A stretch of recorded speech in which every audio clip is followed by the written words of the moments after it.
This old guy DIY video has to do with replacing the coupler on a 30-year-old trailer.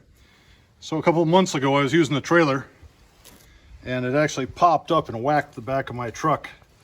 You can see here where the front of the coupler had cracked out, and apparently when I hit a bump there was enough force there that it just popped right off the hitch and whacked my truck.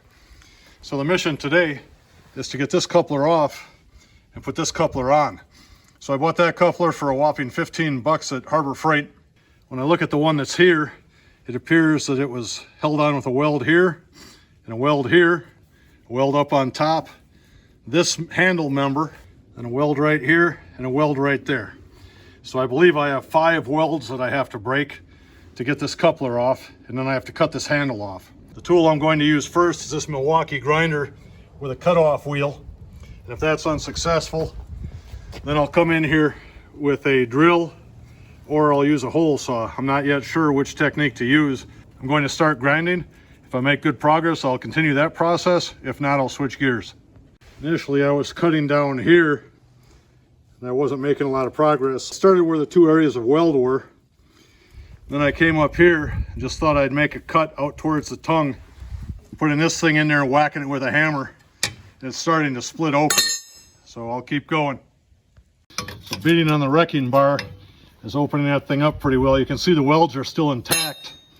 But now I'm going to take the grinder, cut right here. So effectively I'll just have that one patch left on there. I'll do the same thing on the other side. I've pounded this side down so it's exposed pretty well. Now I have to go get another cutting wheel and finish this job.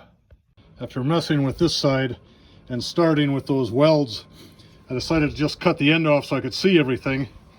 Then I made this longitudinal cut and I knocked 2 off the end. You can see that piece just pops up now. That's where that weld is. And then this is that little handle piece. By opening it with that grinder with the cutoff wheel, I'm able to just go in there with the pry bar and the hammer and basically beat it off. It's a lot quicker with the cut and beat technique. So you can see how this looks. So I still have a weld here. Actually, that handle base was welded also, so I'll have to cut that off. I just beat this with the hammer. You can see the welds are starting to tear there. So I'll just pound those the rest of the way off. Put another grinding wheel on and go again. Getting closer, I keep applying the cut and pound technique. This is what the assembly looks like 30 years later. So it served me well. Hopefully this replacement will last 30 years. I'll put that thing right there. Get 2 bolts that are 3.5 inches long.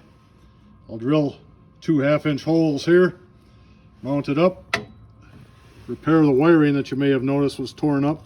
Hopefully this trailer will be good to go for another 30 years. When it comes to mounting the new coupler, just push it on there, drive it back.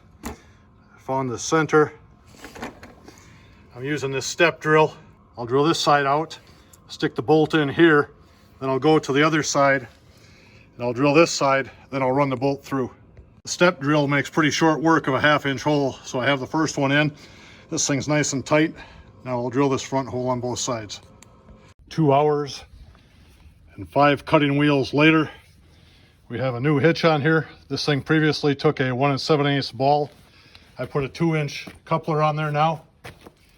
And then tomorrow, I'm going to pull these things back off. I'm going to repair the wiring up in there.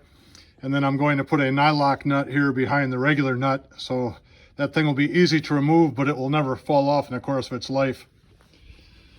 So since I quit working for other people, I value my time at 0, just like other people value my time. So if that's the case, we have $15 for the coupler, $5 for the cutoff wheels. So we'll call it $20, including filming. It took me 2 hours. So thank you for watching. I hope this video helped you, and have a great day.